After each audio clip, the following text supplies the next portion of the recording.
gudoomiyaha gobolka saaxil injineer Axmed Cismaan Xasan ayaa maanta kormeer ka dhisa howlsalka ku haya indhaynta hawl maalmeedka iyo habka ay u socoto shaqooyinka xafiisyada kala duwan ee wasaaradaha ka howlgala gobolka saaxil maruu ka warbixinaya amurtaasina waxa uu yiri hawl maalmeedkeegi waxa ugu horeeyay kormeer kadis oo aan ku sameynay wasaaradaha iyo hay'adaha dawliga ee gobolka saaxil degmada Berbera meelo badan xafiisyo badan baan soo maray taasi oo aan ku dardargelinayno sida ay u shaqeynayaan wasaaradahaas iyo hay'adahaas iyo shaqaalaha dawladda ee marka meelaha ka howlgala si aan u ogaano xafiisyada shaqeynaya ee hawshii loo idmaday qaranka gudanaya iyo kuwa aan xafiisyadooda maxaan ku leeyahay shaqada si fiican aan uga wadin inaan kala ogaano ninka shaqeynaya ninkaan shaqeynayn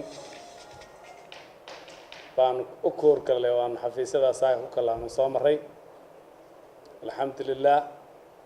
xafiisyo badan oo shaqeynaya waan soo aragnay inta badan boqolkiiba 70 way shaqeynayeen xafiisyada qaarkoodna way xidhnaayeen oo may joogin raggii maxaa markaa loogu talagalay inay ka shaqeeyaan isduwayaashoodii iyo maxaan ku dhahaa shaqaalaheeba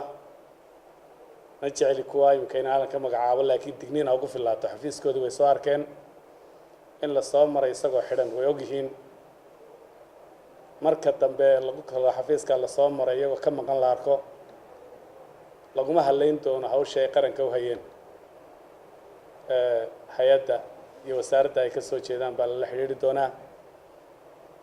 waxaan cadeyn doonaa in aanay hawshii loo igmaday aanay sideedii u fulinin wasaaradaha aan soo marnay saaka arbacadii waxaan horta soo marnay wasaaradda caafimaadka oo runtii si fiican u shaqeynaysay maantana waxaanu soo marnay 14 xafiis baanu soo maray oo ka mid ahayd daamaha kala duwan ee wasaaradda maaliyadda sida kastamkii cashuurihii berrigii xisaabaadkii waxa kale oo soo marnay qorsheynta wasaaradda qorsheynta gaadiidka horumarinta arrimaha bulshada macdanta iyo tamarta commissionka aidiska beeraha wasaaradda beeraha dhirta iyo daaqa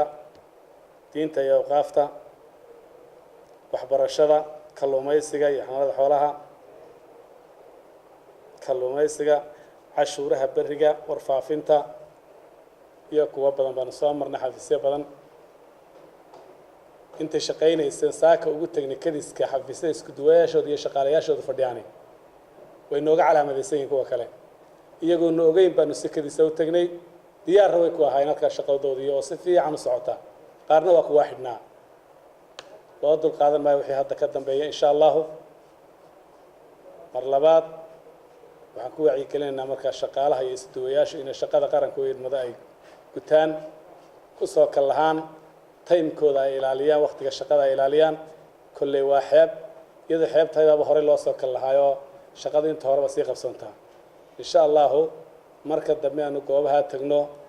ciidii aan mar labaad ku aragno intii loo soo magacaabay injineer Axmed Cismaan Xasan barasaabka gobolka saaxil waa markii labaad ee sidan oo kale uu soo kormeero ama hay'adaha laamaha kala duwan ee ka howlgala gobolka saaxil waa Cabdirashiid Mubaarak Cabdirashiid Suul telefishinka caalamiga Soomaali Cable Berbera.